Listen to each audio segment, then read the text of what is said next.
तो फैक्ट्स इतने क्लियरली अंदर याद नहीं थे, तो इसलिए को भी गलत, क्योंकि उसमें देखा तो ना कोई हाइब्रिडाइजेशन का क्वेश्चन, ना बीएससीपीआर, ना एमओटी, थोड़े बहुत बस 2-3 सवाल थे फजांस रूल के, और बाकी सारे क्वेश्चंस बेसिकली फैक्ट्स बेस्ड थे थोड़े। तो पेपर में कभी क्वेश्चन ऐसे हो भी तो सकते हैं। हाँ हो सकते हैं मतलब। वो तो पेपर सेटर के ऊपर डिपेंड करेगा ना। इस टाइम किस चैप्टर से उसका फेवरेट टॉपिक क्या है?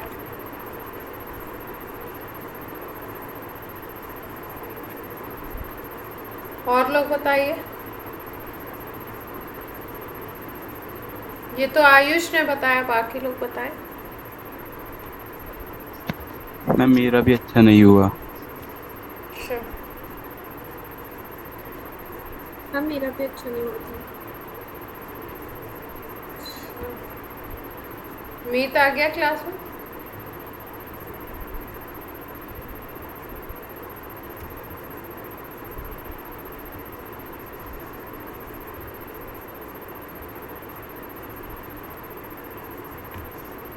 मुझे लग रहा है मीत ने सबसे अच्छा किया है, क्या लगता है? मैंने देखा नहीं अभी। Yes ma'am. इसमें हाँ सही है।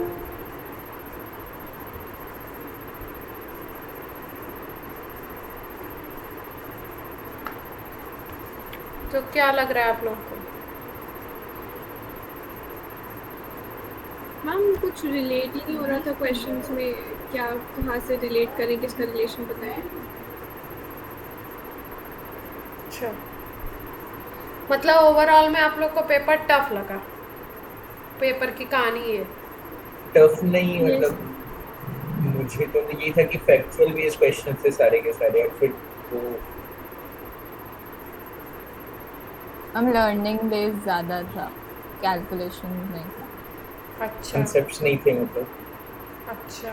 और बाद में देखा तो आ रहे थे कि नहीं आ रहे थे? बाद में भी नहीं आ रहे? वो मैम बाद में भी समझ तो हाँ नहीं आया। लर्निंग वाले तो मैम फिर बाद में भी नहीं आएंगे। अच्छा, मैम और बेस और बेसिक में डिफरेंस होता है क्या? बेस बेस और बेसिक पे। बेसिक नेचर होता है, बेस तो बेस ही होता है। मैम जैसे फर्स्ट क्वेश्चन था कि NH3 is basic more basic than PH3, और हाँ, हमें पता है by Drago's rule that NH3 is a good base और PH3 is a poor base, तो इससे फर्स्ट होना चाहिए वो। वो आपका कुछ आपको वो देखना था शायद, उसमें NH3 और PH3 में उसका लोन पेयर जा पाता है कि नहीं जा पाता है।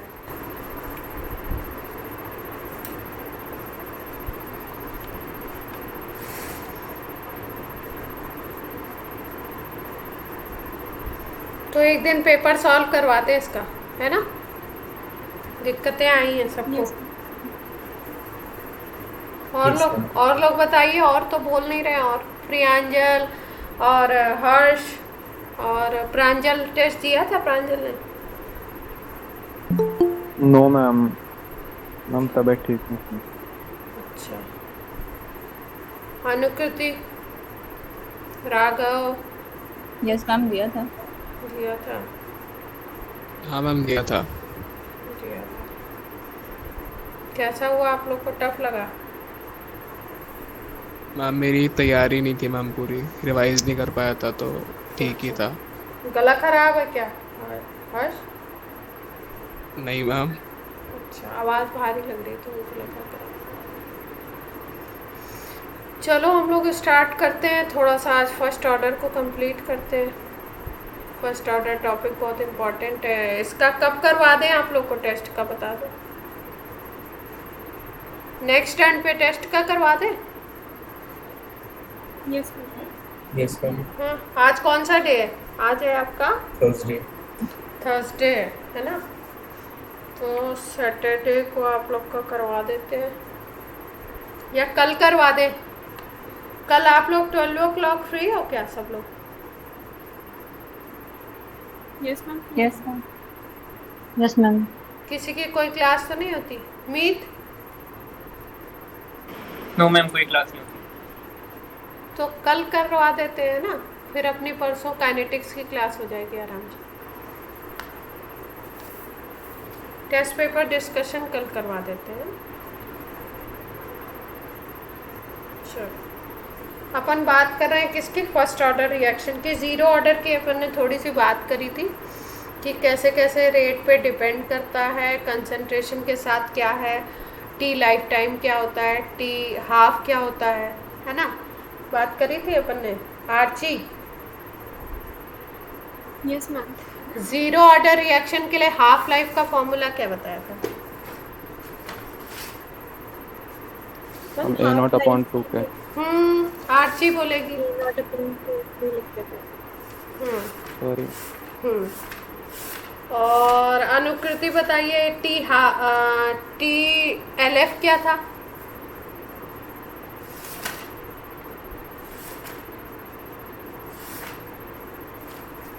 मैम मैंने भी पढ़ा नहीं है।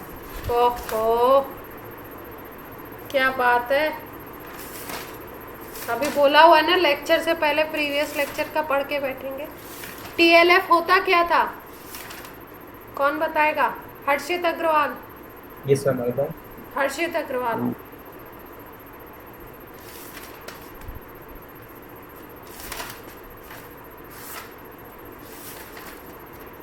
प्रियांजल। Ma'am, time in which a reaction is dissociated completely. कितना कंप्लीट होगा? 100%? Yes, ma'am. अच्छा, तो टी लाइफ टाइम का फॉर्मूला बता दो जीरो ऑर्डर रिएक्शन के लिए। A naught by K. A not by K. के, ठीक है। अच्छा, ज़ीरो ऑर्डर रिएक्शन का मतलब क्या है आयुष?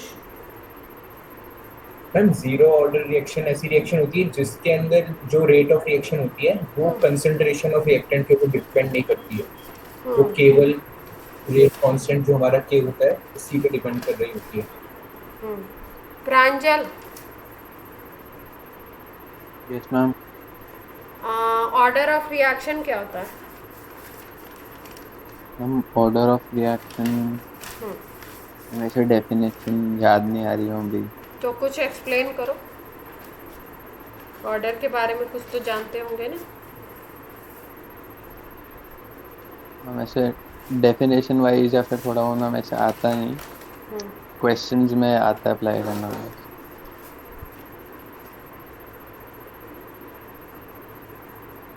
मीत, मीत क्लास में है?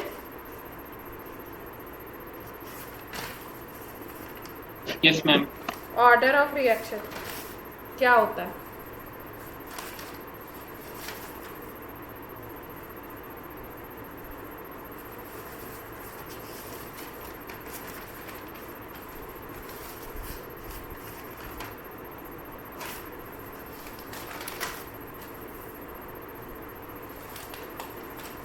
राघव,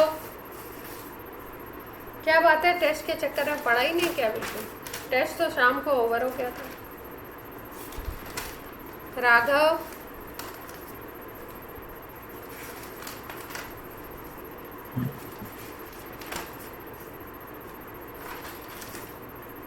ऑर्डर ऑफ रिएक्शन मैं बताऊं? नहीं, अभी कोई और बचा है क्या अपनी क्लास में? सबसे पूछ लिया मैंने।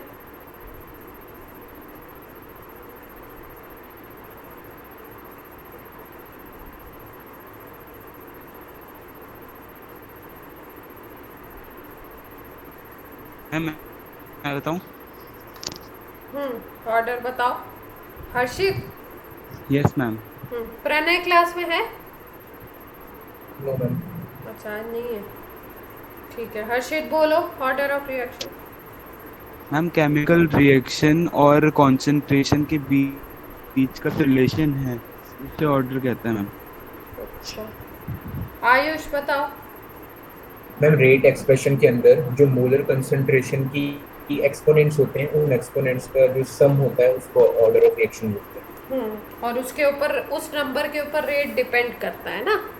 अगर नहीं करेगा तो ज़ीरो ऑर्डर हो जाता है, अगर डिपेंड करता है आपका वो पावर अगर 1 होती है तो क्या होता है। और ये क्या है, एक एक्सपेरिमेंटल डेटा है, एक्सपेरिमेंट्स के थ्रू ही हम निकाल सकते हैं। रिएक्शन के स्टोइकोमेट्रिक कोफिशिएंट से इसका कोई लेना देना नहीं होता। अगर हम स्टोइकोमेट्री को देखेंगे तो उससे हम लोग ऑर्डर को प्रिडिक्ट नहीं कर पाएंगे, ठीक है।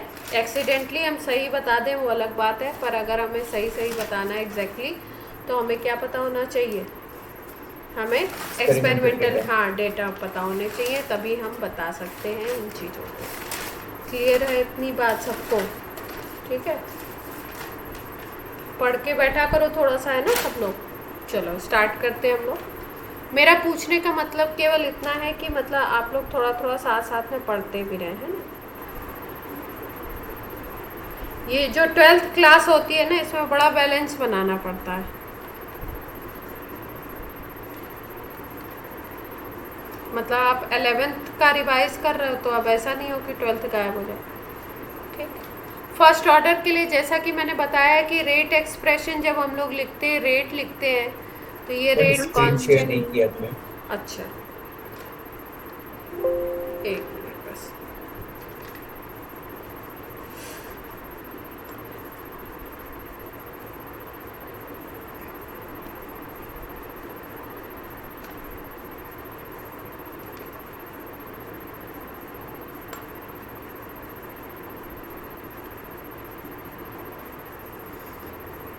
फर्स्ट ऑर्डर रिएक्शन के लिए जब हम रेट की बात करेंगे।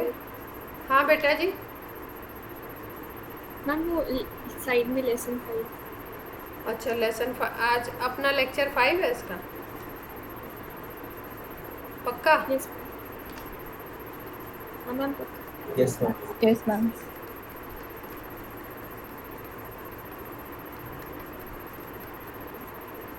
एक्चुअली क्या ये सब सेव करते जाते हैं ना, कभी आपको देना होता है तो वो फिर वो थोड़ा सा अगर ऊपर मेंशन रहता है तो थोड़ा आसान होता है। रेट ऑफ रिएक्शन अगर हम बात करें तो रेट डिपेंड करता है आपका, अगर कंसंट्रेशन ए कोई है सब्सटेंस, ये प्रोडक्ट में चेंज हो रहा है,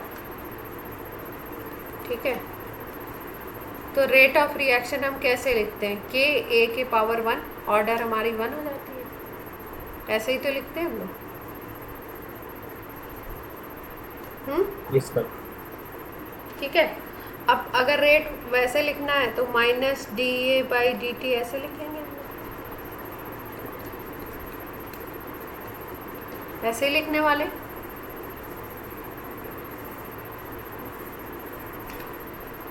यस मैम। ठीक। अब अगर हम इसको कुछ इस तरीके से कर लें,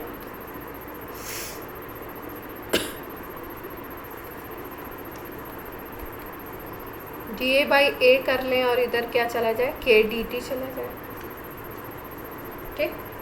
और इसको प्लस कर दो, इसको माइनस कर लेते हैं, इंटीग्रेट करते हैं हम लोग इस टर्म को।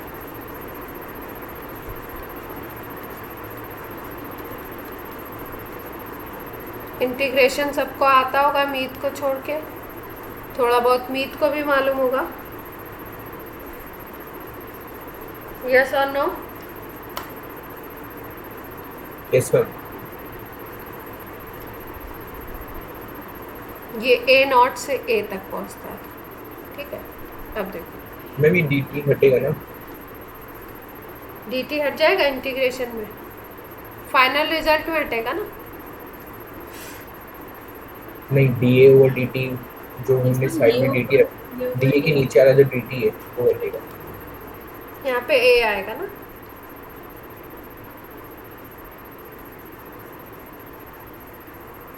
अब ठीक है। ए है आपकी इनिशियल कंसंट्रेशन, ए नॉट, और ए है आपका remaining concentration after time T. जब टी टाइम तक रिएक्शन हो जाता है उसके बाद रिमेनिंग जो कंसंट्रेशन बचती है ए है।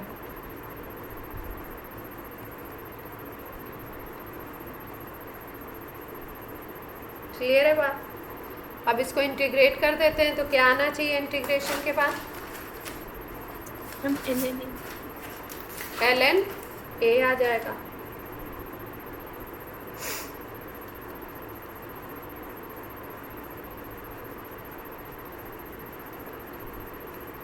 और इधर क्या आ जाएगा?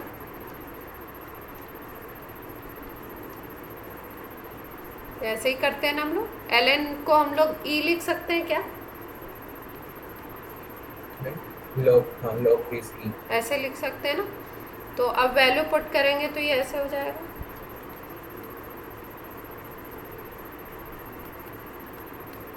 एक बार t की वैल्यू t रख देते हैं, एक बार 0 रख देते हैं, तो ये आ जाएगी वैल्यू।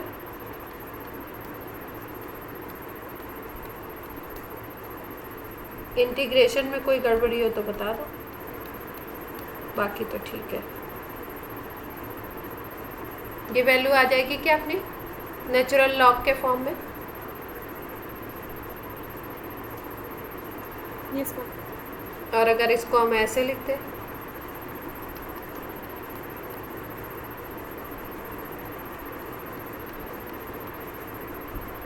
ऐसे भी लिख सकते हैं।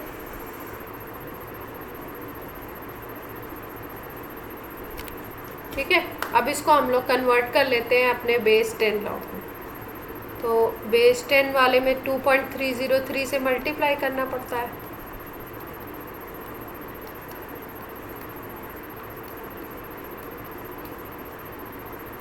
वैसे आपको फाइनल एक्सप्रेशन याद रखना होगा, ठीक है, उसकी ज़रूरत पड़ेगी अपने को।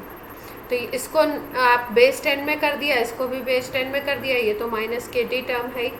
ठीक, तो अगर आपको ऐसे करना है, इनमें रिलेशन निकालना है, तो अब 2.303 से पूरे रिएक्शन में डिवाइड करोगे तो यहाँ से तो हट जाएगा, यहाँ से भी हट जाएगा,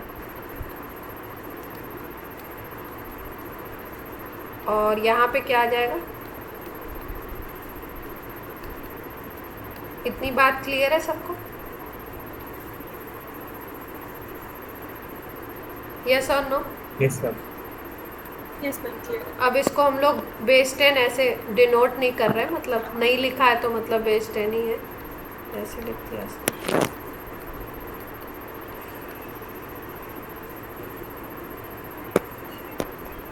ठीक है, ये आपका फर्स्ट ऑर्डर का इंटीग्रेटेड फॉर्म है। इंटीग्रेटेड रेट लॉ भी बोल सकते हो आप, रेट एक्सप्रेशन भी बोल सकते हो। जब इंटीग्रेशन कर दिया हमने, इसको भी बोलते हैं। जो हम लोगों को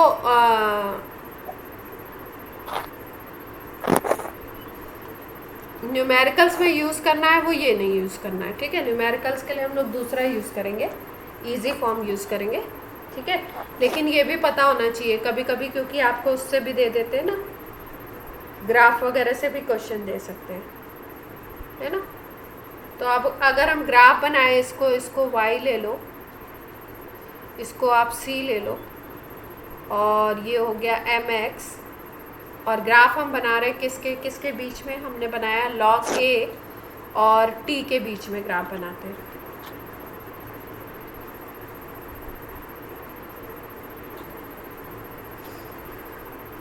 ये तो ln है,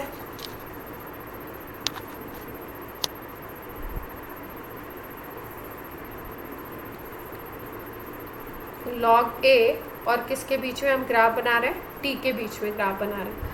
तो इक्वेशन से आपको क्या पता लग रहा है? यहाँ वाली इक्वेशन जो है हमारी, यहाँ से आपको क्या पता लग रहा है? c क्या होगा? log a नॉट, और आपका m क्या होगा इस इक्वेशन में अगर देखो आप तो? माइनस के बाई 2.303 हो जाएगा क्या? और यहाँ पे माइनस है, इसका मतलब ग्राफ किस तरीके का आना चाहिए हमारा? नेगेटिव स्लोप वाला है तो स्ट्रेट लाइन पर ऐसे आ जाएगा। ठीक है, इस वैल्यू को अगर हम देखें, ये जो पॉइंट है, तो ये क्या हो जाएगा? ये log a नॉट हो जाएगा ये वैल्यू, और ये नेगेटिव स्लोप हो रहा है, और इसका स्लोप लिख देते हैं। स्लोप क्या आया था? -k -k by 2.30। 2.30। ठीक है, इस पे न्यूमेरिकल बहुत ज़्यादा आता है।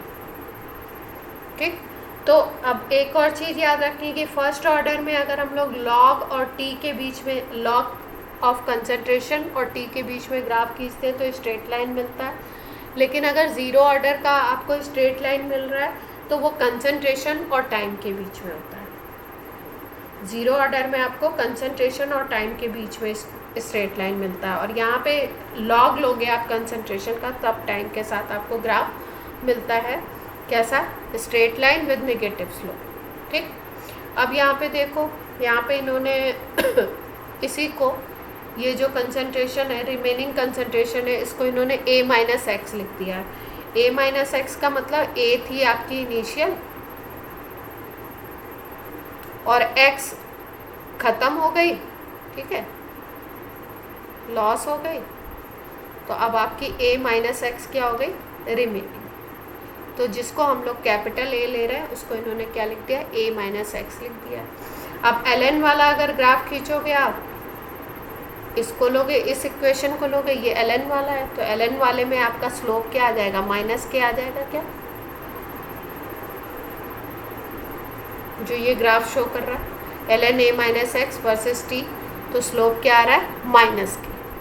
ठीक, हम कभी टाइम के इंटरवल्स को एक्सेस को टच नहीं कर रहा। एक्सेस को ये जो टच नहीं कर रहा है ना, ये एक्चुअली ये शो ये करता है कि इसमें जो टाइम आपका है ना वो ये कंप्लीट नहीं होता है। बेसिकली फर्स्ट ऑर्डर की जो रिएक्शन होती है ना वो कंप्लीट नहीं होती है, 100% कंप्लीट नहीं होगी, 99.9% तक तो कंप्लीट हो जाएगी। अभी क्यों कंप्लीट नहीं होती है वो बताऊंगी, पर ये कंप्लीट नहीं होती है इसलिए उसको टच नहीं कर रहा। ठीक है, अब देखो, अब फर्स्ट ऑर्डर के लिए रेट कांस्टेंट तो हम लोग पढ़ चुके थे। टाइम इन्वर्स होता है, कैसे पता ही था अपने को, k is equal to a की पावर 1 हो गया, तो k की यूनिट क्या हो गई? रेट डिवाइडेड बाय a, और ये पता है आपको मोल पर लीटर पर सेकंड होता है और ये होता है मोल पर लीटर, तो ये क्या हो गया? Time inverse. इसमें तो किसी को कोई दिक्कत होगी नहीं, ये पहले हम लोग पढ़ चुके हैं।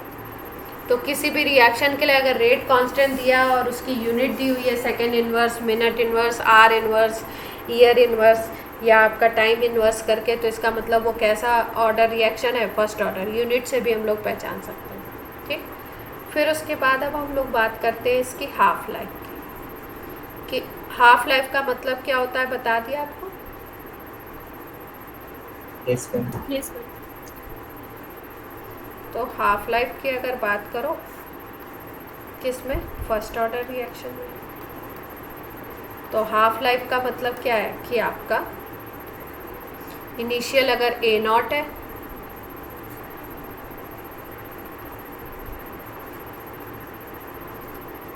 तो फाइनल कंसंट्रेशन जो रिमेनिंग जिसको हम लोग बोल रहे हैं वो कितना बचेगा? हाफ ख़त्म हो जाएगा, तो बचेगा कितना? इनिशियल का हाफ ही तो बचेगा रिमेनिंग। ठीक है, तो इसका मतलब a की वैल्यू आप एक इनिशियल हो गई a नॉट और फाइनल जो रिमेनिंग है वो कितनी हो गई? a naught by 2। अब ये जो फॉर्मूला हमने निकाला है इसमें पुट करके देख लेते हैं। ये वाला निकाला है ना, log a is equal to log a naught, उसको यूज़ करते हैं।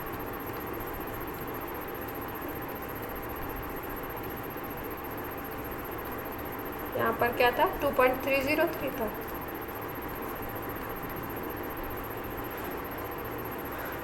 के ऊपर का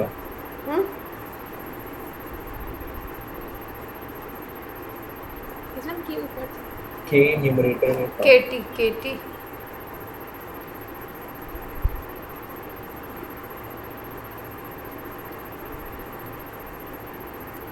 अब हमें वैल्यू पुट करनी है, a की जगह a नॉट रखना है और रिलेशन निकालना है कि क्या रिलेशन आता है। रिजल्ट तो हमें पूरा वो याद रखना है, ये था। ठीक है, अब a की जगह हम लोग क्या रख दें? रिमेनिंग क्या है? a नॉट बाई 2 है।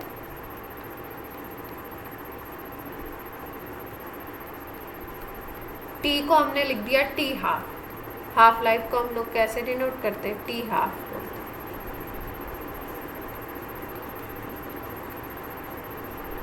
ठीक है, अब कैसे सॉल्व करें इसको आगे बता। प्रिंसिपल लो of log a naught minus log 2 ऐसे लिख लेंगे।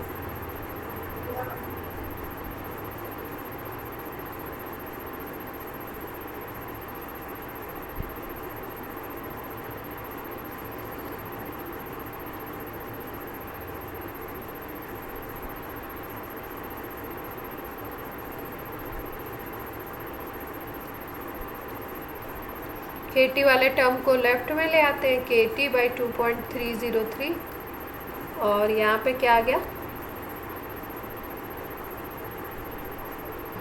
log a naught minus log a naught by 2, ये आ गया ना। अब k इंटू टी, या इसको अभी ऐसे ही रखो। इसको कैसे सॉल्व करोगे, log a नॉट बाई 2 बचेगा क्या, ऐसा कुछ होगा, a नॉट माइनस, मैम ये डिवाइड हो जाता है log a not upon a naught by. अच्छा अच्छा, m माइनस n ऐसे हो जाएगा, है ना। Yes ma'am yes. a not से a नॉट आपका कट गया और log 2 आ गया क्या।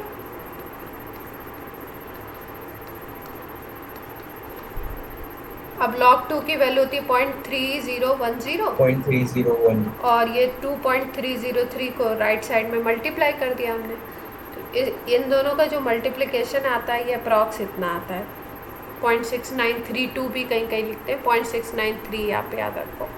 k multiplied by t half,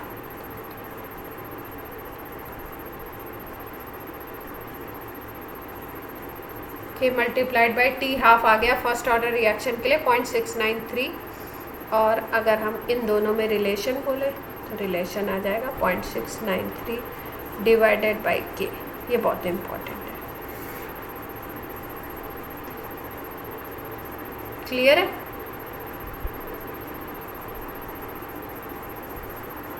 yes ma'am. तो आप देख रहे हो यहाँ पे हाफ लाइफ के टर्म में कहीं पे भी a नहीं आया, कंसंट्रेशन नहीं आया। इसका मतलब अगर हम बात करें कि हाफ लाइफ कंसंट्रेशन के ऊपर डिपेंड करता है कि नहीं डिपेंड करता है फर्स्ट ऑर्डर में, तो हाफ लाइफ क्या होता है, does not depend on concentration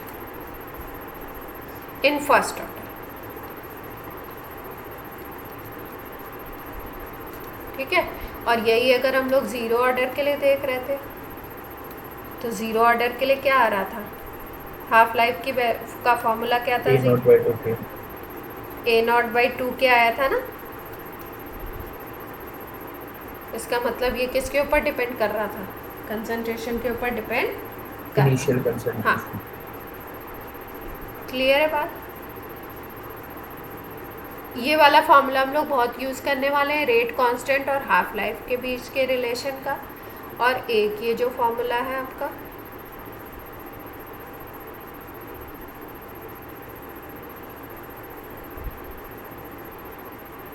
integrated वाला, वो उसमें भी ln वाला नहीं, आपका log 10 वाला, बेस 10 वाला जो होता है उसको हम लोग बहुत यूज़ करने वाले। इतनी बात सबको क्लियर है।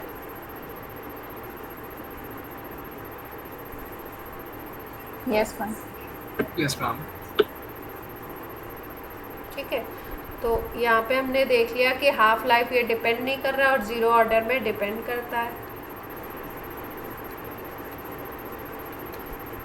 ठीक है, ज़ीरो ऑर्डर में कंसंट्रेशन और टाइम के बीच में अगर हम ग्राफ खींचते हैं तो स्ट्रेट लाइन मिलेगा आपको, और इसमें अगर हम लोग खींचते हैं लॉग ऑफ कंसंट्रेशन और टाइम के बीच में, तब आपको स्ट्रेट लाइन मिलेगा। ठीक है, और इसमें जो स्लोप होगा वो क्या होगा, निगेटिव।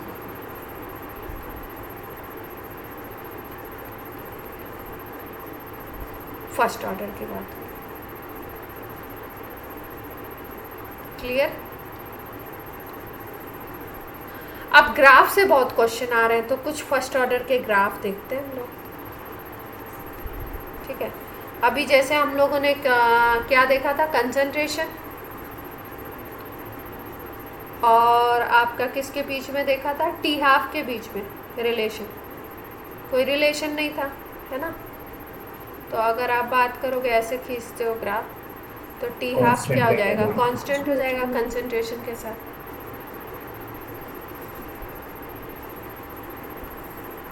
दूसरा, एक आपने ये वाला ग्राफ देख लिया, कंसंट्रेशन वाला, एल वाला और टी वाला, और एक आपने कौन सा देखा, एल वाला और ये वाला, दिस वन, लॉग वाला आपका और टी वाला, ठीक है। और इसकी स्लोप वगैरह आपको पता चल गई। सबसे ज़्यादा इससे पूछते हैं क्वेश्चन। इसमें क्या करते हैं, कोई भी इक्वेशन बना के दे देंगे आपको और एम पूछेंगे, इस तरीके की चीज़ें पूछ लेते हैं, या दो इक्वेशन को कंपेयर करवाते हैं। सबसे ज़्यादा इम्पॉर्टेंट, वैसे तो सभी इम्पॉर्टेंट है, पर ये वाला ग्राफ सबसे ज़्यादा इम्पॉर्टेंट है। क्लियर है सबको बात। अब एक रिलेशन हम लोग और याद रखेंगे न्यूमेरिकल्स के लिए, ग्राफ भी बता देते हो। न्यूमेरिकल्स में हम लोग कौन सा रिलेशन याद रखेंगे, ये वाला, k is equal to 2.303 by t log a naught by a, या इसको ऐसे भी लिखते हैं 2.303 by time log a by a minus x, ठीक है। ये आपको पता ही है इनिशियल, ये क्या है आपको पता है, रिमेनिंग, ये इनिशियल, ये रिमेनिंग, ये पूरा टर्म, ठीक है। और अगर x, केवल x को लिखो तो ये क्या होता है, लॉस्ट पार्ट, ठीक है। कोई रिएक्शन हो रहा है उसमें जो ख़त्म हो रहा है पार्ट, वो हो जाएगा। इसको हम न्यूमेरिकल्स में खूब यूज़ करेंगे।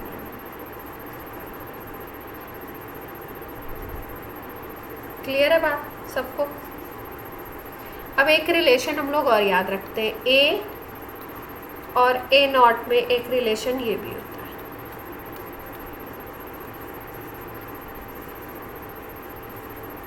ठीक है।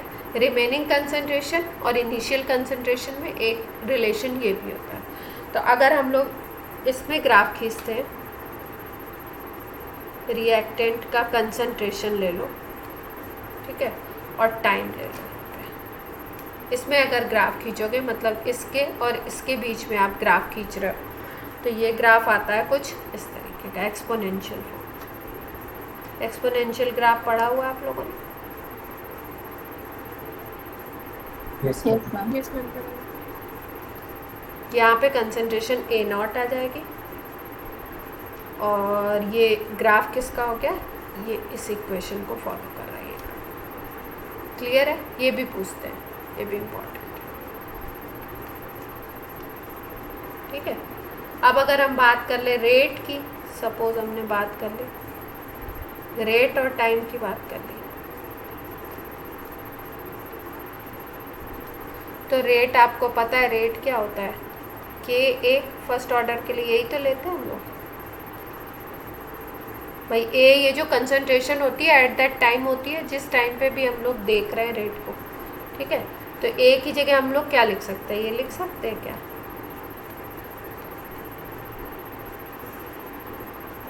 यस और नो? यस, ठीक है। तो रेट और टाइम में भी अगर फर्स्ट ऑर्डर में हम देखते हैं तो इसी तरीके का ग्राफ होता है। ग्राफ अच्छा आप लोग ड्रॉ कर लेते हो।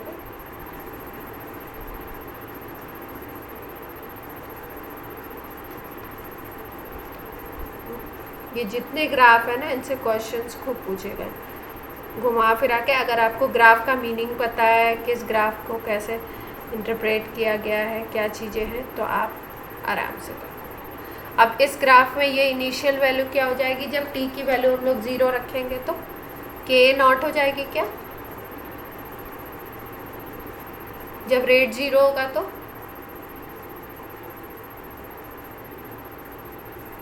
टी ज़ीरो है तो रेट ज़ीरो है ना, रिएक्शन स्टार्ट नहीं हुआ, या रेट ये है, रेट की वैल्यू के ए नॉट है, सॉरी ये ए नॉट है। हाँ। जब शुरू में इनिशियल अमाउंट होगा। तो ये ग्राफ क्लियर हुए 1 2 3।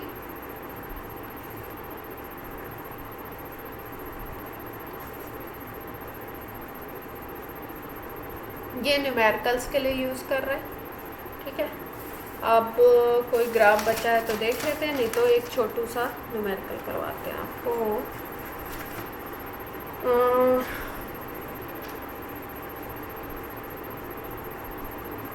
अब देखो एक और, जैसे हमने टी हाफ लाइफ की बात कर ली थी, ये हो गया था, ये फॉर्मूला था हमारा, ठीक है। अब अगर हम बात करें टी एल एफ की, टी लाइफ टाइम की, तो टी लाइफ टाइम इसमें इनफाइनाइट आता है। अब इनफाइनाइट आता क्यों? देखो टी लाइफ टाइम का मतलब क्या था कि आपका रिमेनिंग ज़ीरो हो जाएगा ना, सारा का सारा ख़त्म हो गया, तो रिमेनिंग अमाउंट क्या हो जाएगा? ज़ीरो हो जाएगा।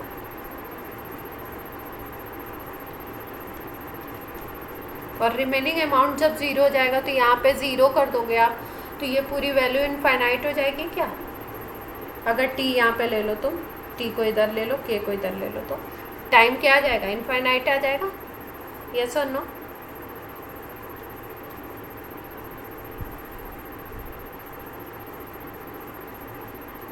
यस मैम, आ जाएगा। ठीक है। तो फर्स्ट ऑर्डर रिएक्शन जो होते हैं, जितने भी फर्स्ट ऑर्डर रिएक्शन होंगे, जैसे कि रेडियो एक्टिव डिसइंटीग्रेशन होता है किसी सब्सटेंस का, रेडियो एक्टिव, उसका हम बोल देते हैं उसका हाफ लाइफ ये है, ठीक है। लेकिन वो कम्प्लीटली डिके होने में उसको इनफाइनाइट टाइम लगता है, ठीक है। पूरे तरीके से वो 99.9% हो जाएगा, लेकिन कुछ ना कुछ परसेंट उसका रिमेनिंग होगा, ठीक। अब कोई और नया ग्राफ आता है, वैसे मैंने अपने हिसाब से बता दिए सारे, कुछ और नया आएगा तो बता देंगे आपको। एक क्वेश्चन करके देखते हैं हम लोग। For first order reaction A gives B plus C, initial concentration of A is 1 molar. इसका मतलब आपको ए नॉट क्या दिया हुआ है? 1 मोलर। आफ्टर 1 आवर, टाइम आपको क्या दिया हुआ है? 1 hour. Concentration of A is 0.25, यानी कि ए का रिमेनिंग कंसंट्रेशन कितना हो जाता है? 1 घंटे के बाद कितना बचा है? इतना बचा है। कैलकुलेट रेट कांस्टेंट, और दूसरा आपको निकालना है rate of reaction when 50% reaction is complete. 50% complete हो जाता है रिएक्शन, उस समय आपको रेट ऑफ रिएक्शन निकालना, ठीक है। तो निकालें, कौन सा फॉर्मूला लगाना है? ये वाला लगाएं।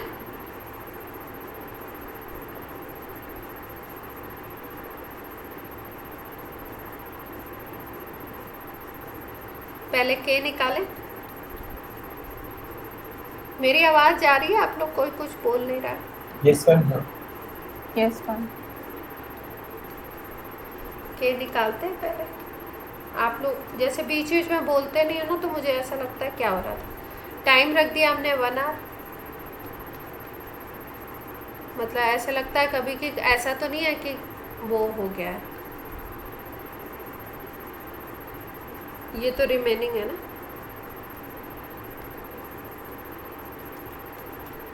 इनिशियल ले लेते हैं ऊपर, इनिशियल डिवाइडेड बाय रिमेनिंग। तो इनिशियल आपका है 1 मोल, और रिमेनिंग कितना है इसका? 0.25। तो कितना आ जाएगा के का वैल्यू? लॉग, इसको अगर कर देते हम लोग 100 कर दे इस यहाँ पे, तो ये 2 log 2 आ जाएगा क्या? log 4 हो गया, log 4 को 2 log 2 लिख दिया।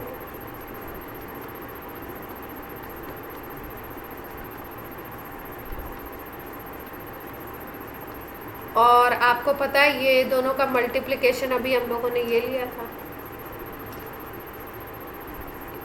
तो ये वैल्यू आ जाएगी। यस और नो? यूनिट होगा आर इनवर्स। ये निकाल ली हमने के की वैल्यू। अब क्या निकालना है? रेट ऑफ रिएक्शन निकालना है। जब 50% रिएक्शन कंप्लीट हो जाता है। 50% रिएक्शन कंप्लीट का मतलब क्या है? टी हाफ निकालना है। टी हाफ निकालना है। टी हाफ नहीं निकालना है, रेट निकालना है।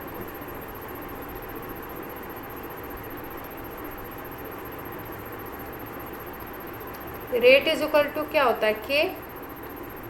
फर्स्ट ऑर्डर के लिए यही तो होता है। अगर एक रिएक्टेंट है, रिएक्टेंट इसकी बात कर रहे हैं, ठीक है, के ए की पावर 1 होता है, तो अब के की वैल्यू अपने पास आ गई है, ये थी, ठीक है। अब कंसंट्रेशन कितनी बचेगी? इनिशियल की हाफ बचेगी क्या? भाई जो कंसंट्रेशन उस समय प्रेजेंट होती है उसी के अकॉर्डिंग तो रेट निकलता है, तो कंसंट्रेशन कितनी बचेगी? मैम हाँ मैम पर ये जो क्या आएगा वो आर इनवर्स में आएगा, राइट? तो इसको हमें सेकंड में चेंज करना है क्या? नहीं, ये तो रेट कांस्टेंट है ना, ये तो रेट कांस्टेंट निकाला है हमने। इसको सेकंड में क्यों चेंज कर रहा हो? कर लो, करना चाहते हो भाई। रेट हम आर में लिख देंगे ना, जैसे हम क्या लिखते हैं, मोल पर लीटर मल्टीप्लाइड बाय सेकंड करते हैं, ये लिखते हैं ना, तो हम ऐसे लिख देंगे। अब वो तो ऑप्शन में आपको देखना पड़ेगा, अगर सेकंड में दिया हुआ है आपके रेट्स आंसर, ठीक है, तो हम लोग सेकंड में देख, वो इशू नहीं है। क्लियर? यस तब वहाँ पे हम टाइम को इतना रख देंगे सीधे सीधे। अगर आपका ये रेट का ऑप्शन आपका दिया हुआ है तो आप फिर टाइम को ये रखोगे, टाइम को सीधे सीधे आप 1 आवर ना रख के कितना रखोगे? 3600 second. Clear? Yes ma'am clear. अब ये अपना ये 2 था, ये 2 से तो 2 उड़ गया, और ए नॉट की वैल्यू कितनी थी? 1 मोलर थी, तो रेट आ गया ये मोल पर लीटर इंटू सेकेंड। कोई दिक्कत? दो चीज़ें पूछी गई थी आपसे, रेट कांस्टेंट पूछा था और रेट ऑफ रिएक्शन पूछा था जब 50% कंप्लीट हो गया। क्लियर? Yes ma'am. ये सिंपलेस्ट क्वेश्चन है, ये पूछा नहीं जाएगा, 12th को छोड़ के 12th में पूछ सकते हो। अब चलो भाई आगे करते हैं दूसरा।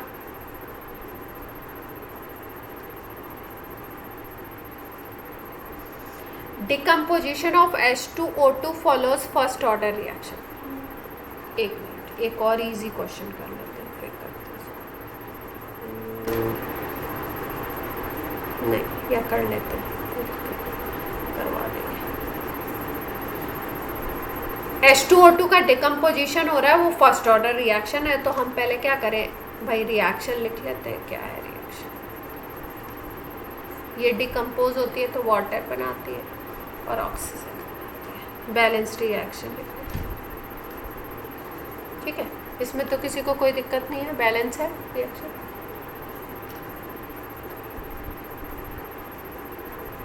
Yes sir. ठीक है। अब बोल रहे हैं ये फर्स्ट ऑर्डर रिएक्शन है, ठीक है, यानी कि ये H2O2 की कंसंट्रेशन पे डिपेंड करेगा। In 50 minutes concentration of H2O2 decreases from 0.5 to 0.125, यानी कि इनिशियल ए पहले केस में 0.5 था और ए नॉट कितना हो ए नॉट इतना था और ए क्या हो जाता है 0.125। इसमें किसी को कोई कन्फ्यूज़न हो तो पूछ लो भाई। रिमेनिंग इतना बच जाता है ये, और इसमें टाइम इन्होंने कितना लगाया? टाइम लगाया 50 मिनट, ठीक।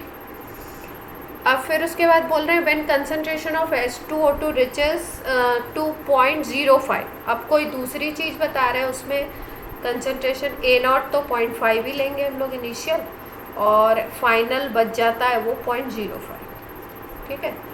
रेट ऑफ फॉर्मेशन उस टाइम पे rate of formation of O2 पूछ रहा है।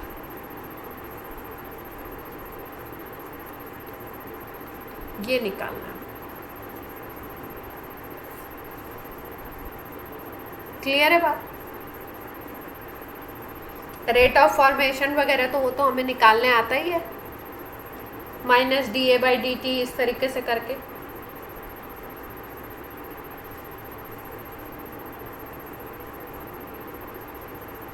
ठीक है, अब देखो, अब पहला डेटा हमें क्यों दिया गया है, क्योंकि हमें रेट निकालना है और रेट निकालने के लिए हमें के वगैरह की ज़रूरत होगी। तो फर्स्ट डेटा से हम क्या करें, के की वैल्यू निकाल लें क्या, ये वाला जो फर्स्ट डेटा था निकालें। यस रेट एक्सप्रेशन अगर लिखोगे तो ऐसे लिख दोगे,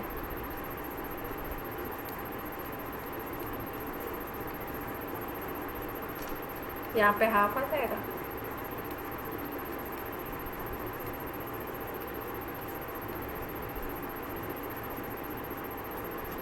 ऐसे लिख सकते हैं ना हम लोग,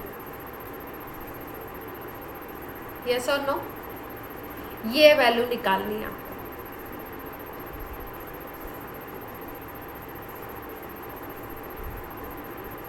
अब निकालते हैं भाई, आप फॉर्मूला लगा दो, k is equal to 2.303 by time. Time कितना दिया हुआ, 50 मिनट। और यहाँ पे देखो सारी यूनिट्स मिनट इनवर्स में है, देख पा रहे हो ना। तो अब आपको ज़रूरत नहीं है कि आप इसको चेंज करो। 2.303 डिवाइडेड बाई 50 लॉग इनिशियल है 0.5 और रिमेनिंग कितना है 0.125। यहाँ से के की वैल्यू आ जाएगी क्या, यस मैम। सॉल्व कर लो थोड़ा सा। क्या करें, 0.5 को क्या कर दें, 500 बना दें।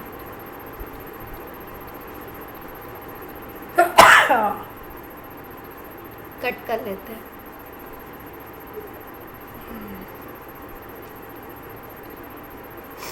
हम 2 log 2 बन गया ना, यस और नो। Yes ma'am. वैल्यू निकालो भाई जल्दी से। 0.693 by 25। ये बन गया 2 log 2 है ना। तो अब ये वाली जो वैल्यू थी वो तो आपको बता दी थी मैंने, log 2। और ये 2 को 25 कर दो।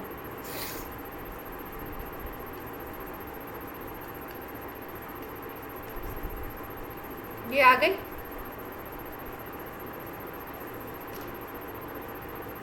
सबको क्लियर है,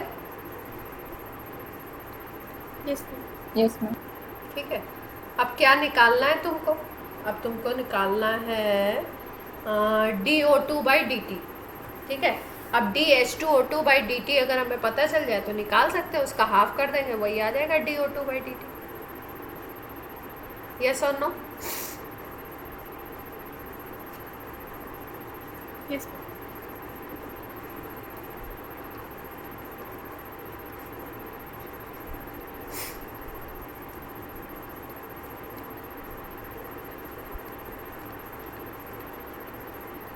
ये होगा, ऐसे लिख सकते हैं फर्स्ट ऑर्डर के अकॉर्डिंग। के की वैल्यू पता है, H2O2 की उस टाइम पे कंसंट्रेशन क्या दी हुई है जिस टाइम पे आपको रेट पूछा गया। When the concentration of H2O2 reaches to this, rate of formation of O2 will be, कितना था 0.05।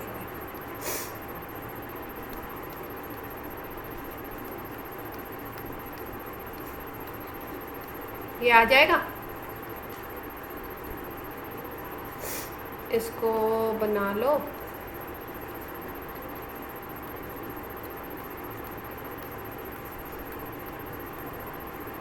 क्लियर है। अब इसका हाफ कर दें, क्योंकि रेट एक्सप्रेशन में अपने ये है ना, ये आ जाएगा DO2 बाई डी टी जो हमें निकालना है।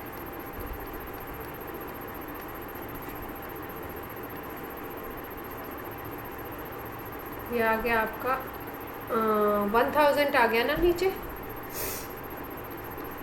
यस इसको सॉल्व कर लेंगे। ये वाला आंसर है।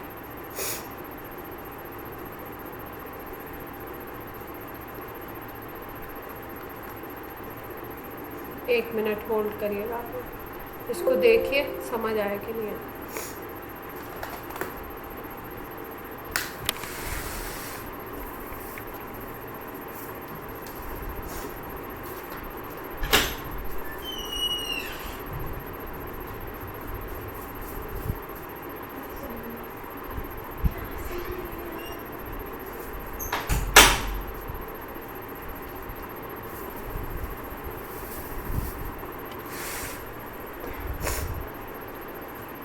सबको क्लियर है? Yes ma'am. कोई कंफ्यूजन है तो वो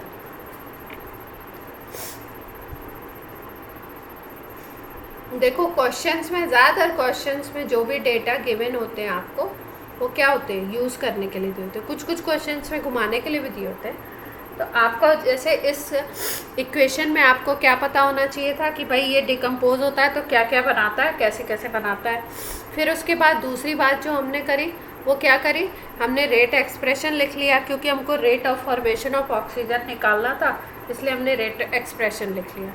दूसरा काम किया हमने कि जो पहला डेटा गिवन था उससे हमने के की वैल्यू निकाल ली, रेट कांस्टेंट की वैल्यू निकाल ली, क्योंकि उसमें टाइम भी गिवन था, इनिशियल भी गिवन था और फाइनल कितना बच रहा है वो भी दिया हुआ था। उससे हमने के की वैल्यू निकाली फर्स्ट ऑर्डर का फॉर्मूला अप्लाई करके, और उस के की वैल्यू को यूज़ करते हुए हमने रेट निकाल लिया सीधे सीधे। और उस रेट के अकॉर्डिंग हमारे पास जब dH2O2/dt आ गया तो हम dO2/dt भी निकाल सकते हैं। यस और नो?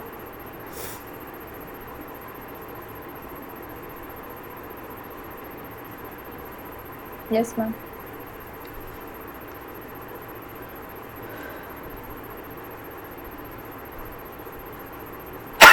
क्वेश्चन पढ़ो सब लोग, इसकी अप्रोच आप लोग बताओगे मुझे। सबको दिख रहा है क्वेश्चन आराम से?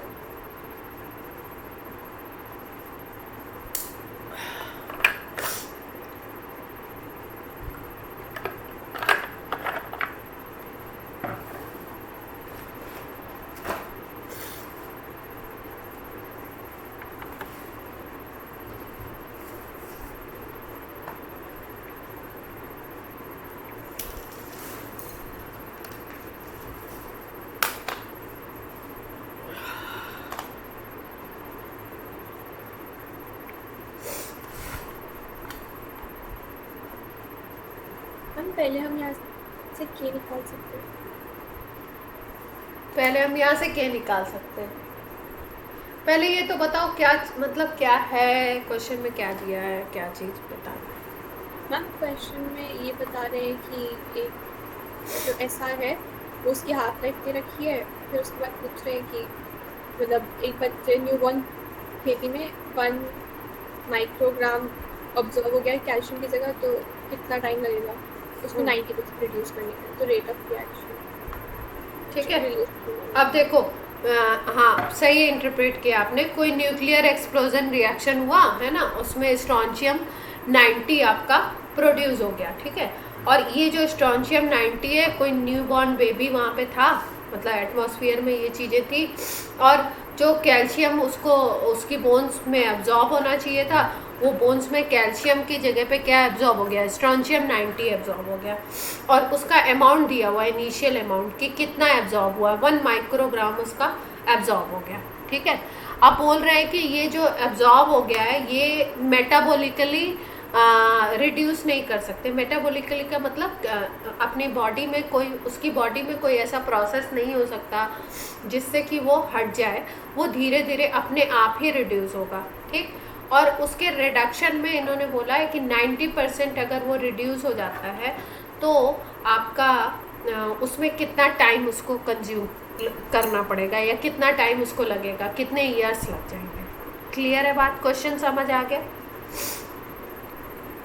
Yes ma'am. इनिशियल कंसंट्रेशन जो स्ट्रॉन्शियम की दी हुई है वो 1 माइक्रोग्राम, ठीक।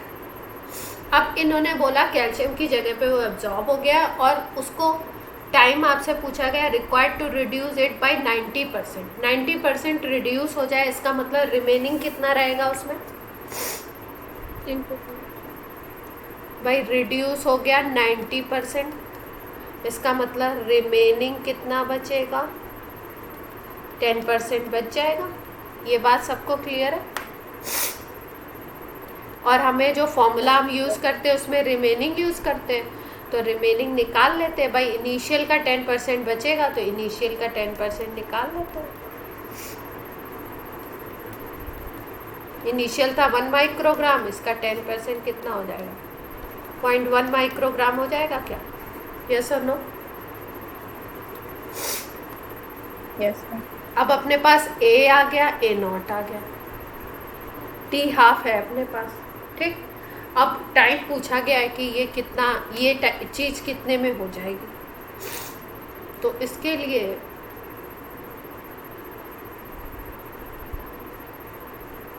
देखो टाइम का फॉर्मूला क्या होता था हमारे पास?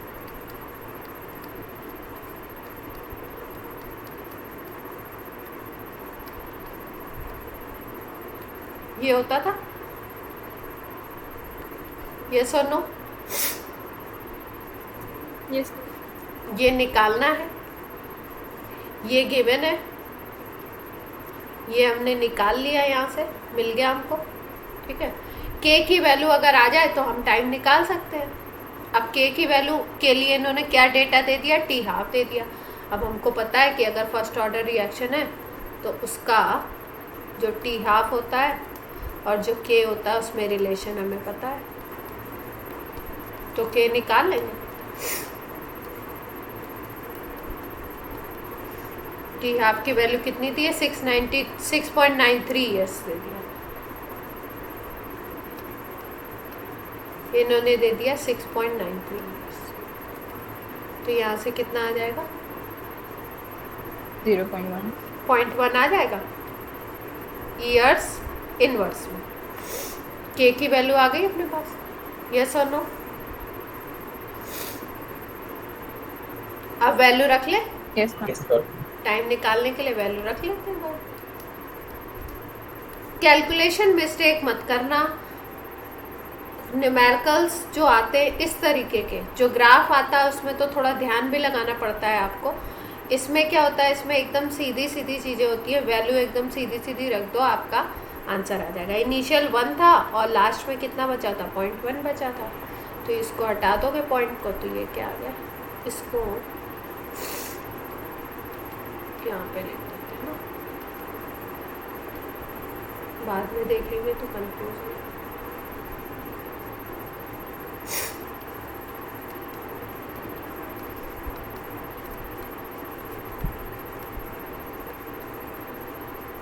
ये log 10 हो गया।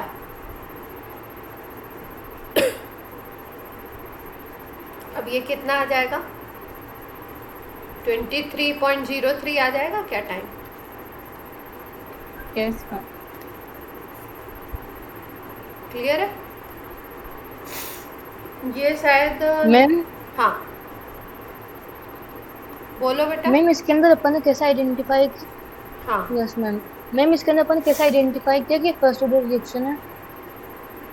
ये कैसे आइडेंटिफाई किया कि फर्स्ट ऑर्डर? अच्छा फर्स्ट ऑर्डर लिखा नहीं था, देखो याद रखेंगे हम लोग, कुछ चीज़ें याद रखेंगे कि रेडियो एक्टिव डिसइंटीग्रेशन जो होता है ना, ये फर्स्ट ऑर्डर होता है। मतलब कोई भी रेडियो एक्टिव सब्सटेंस अगर डिसइंटीग्रेट हो रहा है तो वो क्या होता है, वो रिएक्शन कैसा होता है उसका? First order. ये याद रखना पड़ेगा अपने को। और यहाँ पे क्या दिया हुआ था? यहाँ पे दिया था during nuclear explosion. Nuclear explosion का मतलब आपको इस बात से आपको समझना पड़ेगा कि ये कैसा रिएक्शन है। रेडियो एक्टिव डिसइंटीग्रेशन हो रहा है किसी सब्सटेंस का, और रेडियो एक्टिव डिसइंटीग्रेशन क्योंकि फर्स्ट ऑर्डर है इसलिए हमने ये फॉर्मूला लगाया। ठीक है, क्लियर हो गई प्रियांजल बात? Yes ma'am. ठीक है, बाकी किसी ने क्यों नहीं पूछा? क्योंकि फर्स्ट ऑर्डर तो इसमें कहीं मेंशन नहीं था। सच बात है, मेंशन था क्या? नहीं था।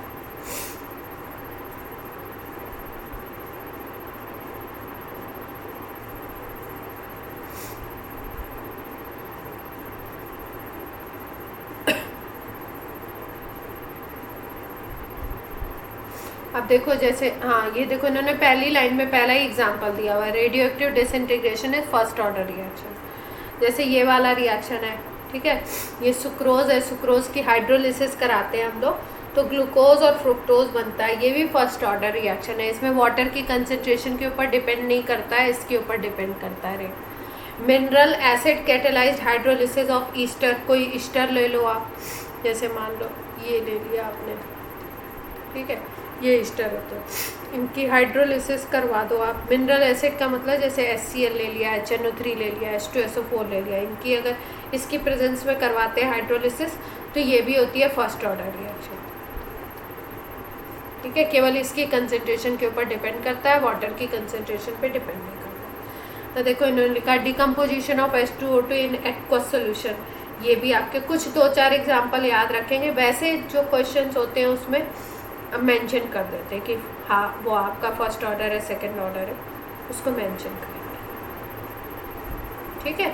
अब ये जो क्वेश्चन था इसमें क्यों नहीं किया था, इसमें करने का रीज़न ये था कि ये रेडियो एक्टिव डिसइंटीग्रेशन दिखा रहे थे तो ये बच्चे को पता होता है। क्लियर है बात?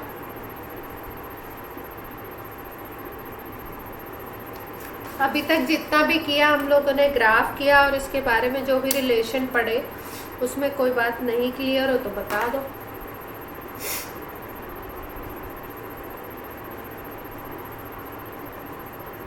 ये वाला क्वेश्चन तो प्रेशर वाला है इसलिए इसको बाद में करते हैं। ये देखो ये क्वेश्चन ये है, रिएक्शन हो रहा है कोई P+Q R+S बनाता है प्रोडक्ट, तो इन्होंने बोला है time taken for 75% of reaction of P is twice as the time taken for 50% reaction of P, ठीक है। बोल रहे हैं कि जो 75% कंप्लीट होने में टाइम लगता है वो 50% कंप्लीट होने वाले टाइम का डबल है, ठीक है। ये P के लिए कंडीशन दी है। और दूसरी कंडीशन इन्होंने दी है concentration of Q varies with reaction time, Q का कंसंट्रेशन रिएक्शन टाइम के साथ इस तरीके से वेरी कर रहा है। ये ग्राफ दिया ये, ठीक है। तो देखो अभी अभी थोड़ी देर पहले मैंने आपको बताई थी कि कंसंट्रेशन और टाइम में अगर ग्राफ आपको इस तरीके का दिया हुआ है, स्ट्रेट लाइन दिया हुआ है, तो इसका मतलब इसका मीनिंग क्या बताया था मैंने आपको? नहीं, लॉग ऑफ कंसंट्रेशन होता है तब फर्स्ट ऑर्डर। कंसंट्रेशन और टाइम का अगर ग्राफ हम देख रहे हैं वर्सेस टाइम का, और ये हमको मिलता है स्ट्रेट लाइन, तब वो कैसी होगी? ज़ीरो ऑर्डर, ठीक है। इसका मतलब ये Q की कंसंट्रेशन दी हुई है, ये Q0 है इसका, ठीक। Q की कंसंट्रेशन और टाइम का ग्राफ है, इसका मतलब Q की कंसंट्रेशन के अकॉर्डिंग ये कैसा होगा? ज़ीरो। इतनी बात क्लियर है? Yes ma'am. दो रिएक्टेंट दिए हुए हैं क्वेश्चन में, दोनों रिएक्टेंट्स के अकॉर्डिंग आपको दो कंडीशन दी हुई है। पहली कंडीशन क्वेश्चन में ये है और दूसरी कंडीशन क्वेश्चन में ये है, दूसरी ग्राफ वाली कंडीशन है। तो ग्राफ से हमें क्या पता लगा कि कंसंट्रेशन और टाइम के अकॉर्डिंग अगर आपका स्ट्रेट लाइन आ रहा है मतलब ये ज़ीरो ऑर्डर है। इसका मतलब Q के अकॉर्डिंग ये कैसा होना चाहिए? विद रिस्पेक्ट टू Q ये कैसा है? Zero order. और आपको पूछा गया ओवरऑल ऑर्डर। ओवरऑल ऑर्डर का मतलब आपको इसके अकॉर्डिंग भी चाहिए और इसके अकॉर्डिंग भी चाहिए, फिर उसको प्लस करके हम लोग ऑर्डर निकालते हैं, ओवरऑल ऑर्डर। क्लियर? यस और नो?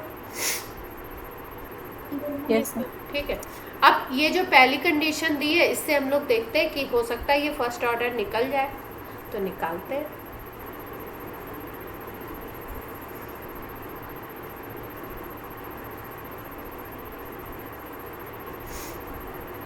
टाइम का फॉर्मूला हमारे पास यही है, फर्स्ट ऑर्डर में एक यही टूल है हमारे पास।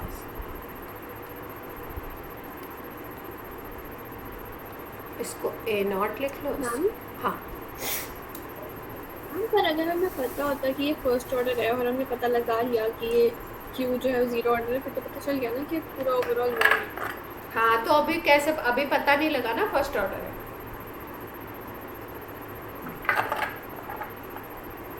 हम पर ये तो फर्स्ट ऑर्डर के लिए टाइम निकलता है ना।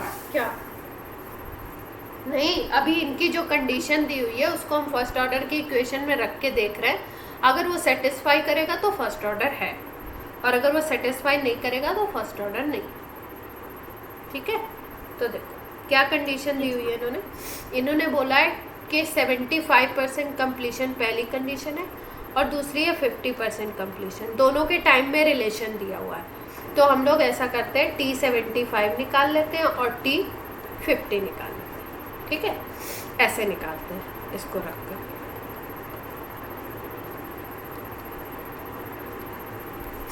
के सेम रहेगा क्योंकि रिएक्शन एक ही है। अब देखो 75% कंप्लीशन का क्या मतलब है, रिमेनिंग कितना होगा, 20 बचेगा क्या, अगर इनिशियल 100 ले लो तो। पहले केस में अगर इनिशियल आपने 100 ले लिया, 75% कंप्लीट हो रहा है, तो इसका मतलब कितना बचेगा आपका, 100 माइनस 75, 25 बचेगा। यस और नो। और दूसरे केस में क्या बोल रहे हैं कि 50% कंप्लीट की बात हो रही है। तो शुरुआत में अगर 100 मान लिया हमने A0 को सपोज, तो रिमेनिंग कितना रहेगा, 50% कंप्लीट हो गया, यानी 50 ख़त्म हो गया, तो आपका 50 बच गया। इतनी बात सबको क्लियर है? Yes ma'am. ठीक है, तो एक बार A की वैल्यू ये रखनी है, तब आपको निकलेगा T75, मतलब 75% ख़त्म होने में टाइम, और एक बार A की वैल्यू 50 रखनी है, तब आपको निकलेगा 50% ख़त्म होने में लगा हुआ टाइम। ठीक, तो देख लेते हैं 2.303 लॉग, ये A तो आपका, A को हमने 100 मान लिया है और रिमेनिंग है 25, तो ये कितना आ गया, 4 आ गया, 2 log 2 आ गया।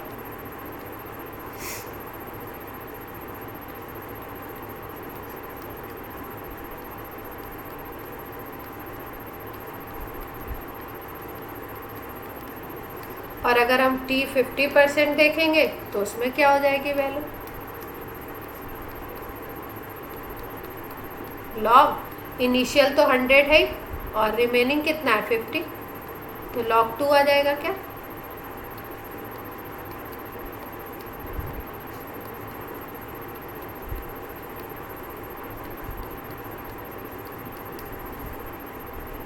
अब देखो जो T50 है वो T50 को अगर आप 2 टाइम्स कर दो तो T75 बन जाएगा। इन दोनों को देखो ध्यान से। Yes ma'am. T50% multiplied by अगर 2 कर दोगे तो आपका क्या बन जाएगा, T75% बन जाएगा। इसका मतलब फर्स्ट ऑर्डर में ये कंडीशन सही होती है। ठीक है, ये किसी भी फर्स्ट ऑर्डर के लिए सही होगा, कोई भी रिएक्शन। क्वेश्चन में यही कंडीशन तो दी हुई है, time taken for 75% of reaction of P is twice the time taken for 50% of reaction of P। यानी P के अकॉर्डिंग रिएक्शन की अगर बात करो तो 50% ख़त्म होने में जितना टाइम लग रहा है उसका डबल टाइम लगता है किसमें, 75%। क्लियर हो गई कंडीशन। तो ये प्रूफ हो गया कि भाई P के अकॉर्डिंग कैसा हो गया, फर्स्ट ऑर्डर। तो ओवरऑल ऑर्डर क्या आ गया, 1। P के अकॉर्डिंग 1 है और Q के अकॉर्डिंग तो हमने ग्राफ से देख लिया था 0। तो ओवरऑल की अगर बात करो तो ये तो रेट था 1 + 0 1। यस और नो।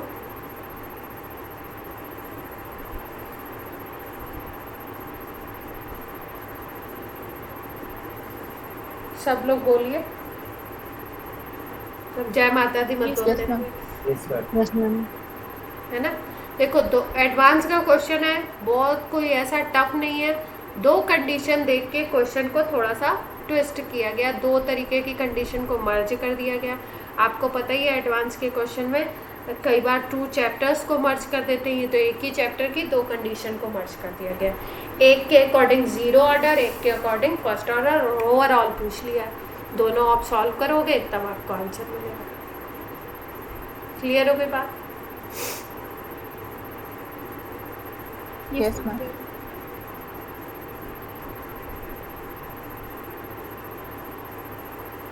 ये क्वेश्चन आपका होमवर्क क्वेश्चन है, ट्राई करिएगा, नहीं आएगा तो मैं बताऊंगी, है ना। अब देखो कोई कोई जैसे आपके 12th के सिलेबस में क्वेश्चंस हैं कि 99.9% कंप्लीशन में इतना टाइम लगता है, ठीक है, और उसी को अगर T90% देखते हैं तो इन दोनों में रिलेशन पूछते हैं, कौन सा किसका 3 टाइम्स है, कौन सा किसका 4 टाइम्स है। तो अब आप इसको यूज़ करके निकाल सकते हो क्या, जो हमने पिछले क्वेश्चन में किया था। कहाँ गया ये जो किया था, जैसे आपको दे दिया 99.9% कंप्लीट हो रहा है, रिएक्शन कितना कंप्लीट हो रहा है, 99.9%।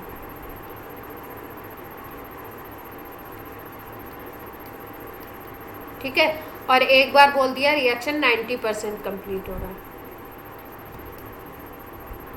दोनों के टाइम में रिलेशन निकाल सकते हैं, और कंडीशन दी हुई है फर्स्ट ऑर्डर की।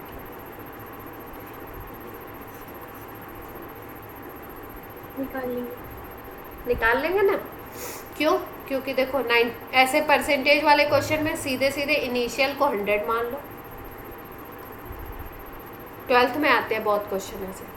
और आपका 99% कंप्लीट का मतलब इतना ख़त्म हो गया है, इतना ख़त्म हो गया तो बचेगा कितना, रिमेनिंग कितना हो जाएगा, 100 माइनस दिस, तो 0.1 बचेगा क्या, परसेंट नहीं, 0.1 बचेगा।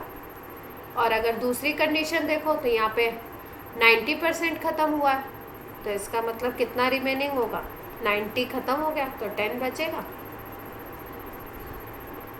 अब दोनों की वैल्यूज़ को पुट करके एक बार T99.9% निकाल लो, एक बार T90% निकाल लो, दोनों के बीच में रिलेशन बता सकते हैं।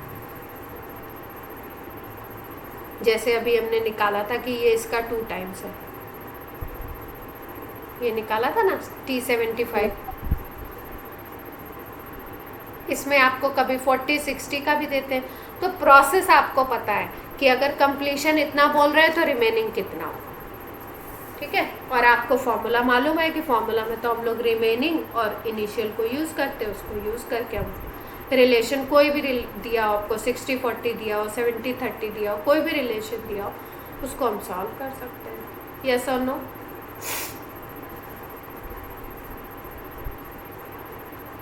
Yes ma'am. ठीक है, और फर्स्ट ऑर्डर के 2-4 क्वेश्चन और मैं भेज दूंगी आपको कल। फिर हम लोग करेंगे नेक्स्ट टर्न पे हम लोग करेंगे फर्स्ट ऑर्डर के कुछ और डिफरेंट फॉर्म्स, ठीक है। कभी प्रेशर के फॉर्म में फर्स्ट ऑर्डर को पूछ लेते हैं, ज़्यादा तो यही पूछते हैं जो आज की क्लास में हमने करा है, ज़्यादा क्वेश्चंस इस पे ही बेस्ड होते हैं, पर कभी कभी प्रेशर के फॉर्म में पूछ लेते हैं या किसी और फॉर्म में पूछ लेते हैं। और फिर उसके बाद हम करेंगे सेकेंड ऑर्डर और nth ऑर्डर। सबसे ज़्यादा इंपॉर्टेंट है फर्स्ट ऑर्डर, ज़ीरो ऑर्डर, जिसमें भी फर्स्ट ऑर्डर बहुत पूछते हैं। क्लियर? Yes ma'am. अब एक क्वेश्चन करके आप लोग बताएंगे मुझे अभी अभी। फॉर्मूला मैं लिख दूंगी, यस और नो, जल्दी से बोल दो, जल्दी से बोल दूं मैं भी, और फिर ख़त्म करें।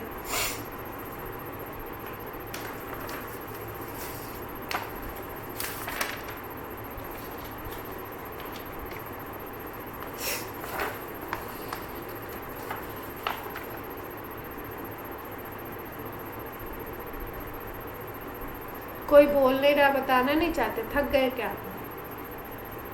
मैम बता दो। यस मैम बता दो। अच्छा, और बाकी जनता क्यों नहीं बोल रही है? Yes ma'am. देखो अगर हम लोग ये प्रोडक्ट की कंसंट्रेशन ले लें ना और टाइम में ग्राफ खींचते हैं हम लोग, ठीक है, तो ये कुछ ऐसा है। क्यों? क्योंकि आपको पता है कि प्रोडक्ट की कंसंट्रेशन तो इंक्रीज करेगी ना टाइम जैसे जैसे बढ़ेगा।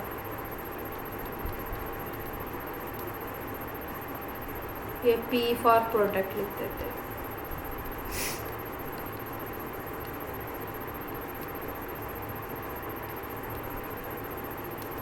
अब क्या होता है, क्वेश्चन फ्रेम करने वाले के ऊपर होता है वो कौन से ग्राफ को उठाना चाहता है, किससे क्वेश्चन बनाना चाहता है। तो इसलिए आपको सारी इंफॉर्मेशन होनी चाहिए।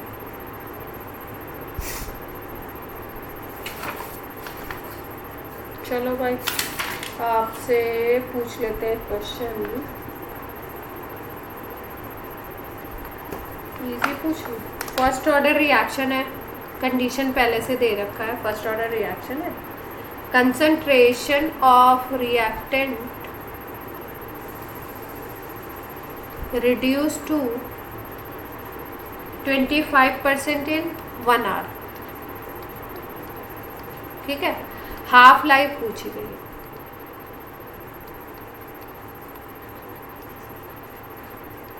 कौन बताएगा, कौन ट्राई करेगा? फॉर्मूला मैं लिख देती हूँ पहले ही, आप बताओ कैसे करना है।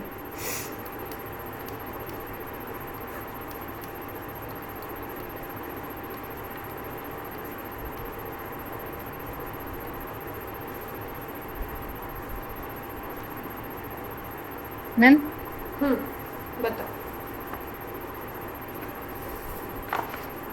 यस मैम, तो मैम पहले इसके अंदर अपन यहाँ से के निकाल लेंगे, अपने अपन इसके अंदर ए मान लेंगे 100 एंड ए नोट निकल जाएगा अपने पास 75। ए नॉट 100 मानेंगे ना? हाँ, ए नॉट 100 मान लिया, ठीक है। फिर ए क्या निकल जाएगा प्रियंका? 75।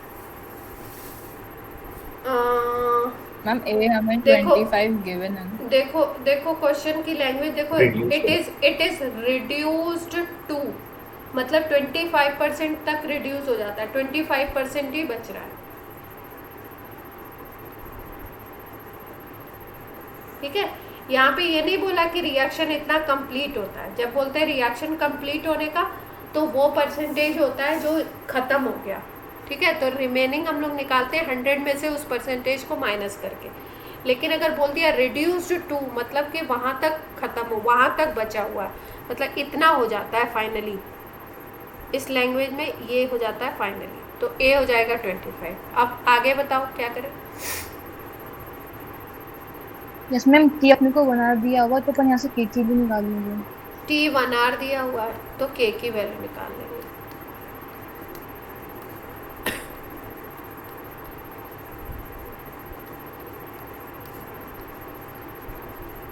ये वही हो गया 2 log 2 है ना?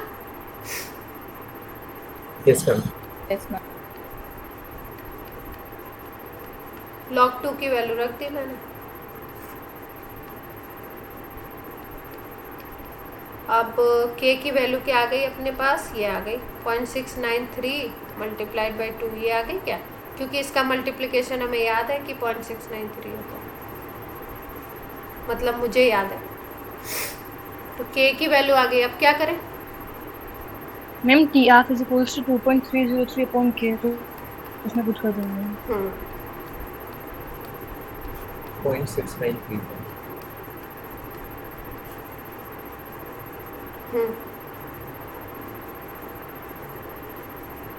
वहाँ से 30 मिनट्स हो जाए। तो ये कितना आ गया? 1/2 आर आ गया, यस। तो 30 मिनट हो गए।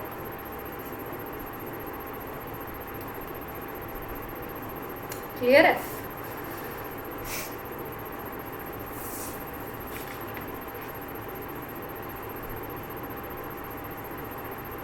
आप कर लेंगे ऐसे क्वेश्चन? Yes ma'am. अब अपनी एनसीईआरटी उठाइएगा, उसमें जिस भी क्वेश्चन में फर्स्ट ऑर्डर मेंशन होगा या रेडियो एक्टिव डिसइंटीग्रेशन मेंशन होगा, उसको एक बार सॉल्व करके देखिएगा पहले, कि आप एनसीईआरटी कर पा रहे हो कि नहीं कर पा रहे हो इस फॉर्मूला को यूज करके।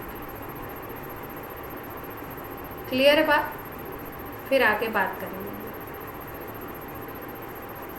और ये क्वेश्चन ट्राई करके देखेगा, नहीं आएगा तुम्हें।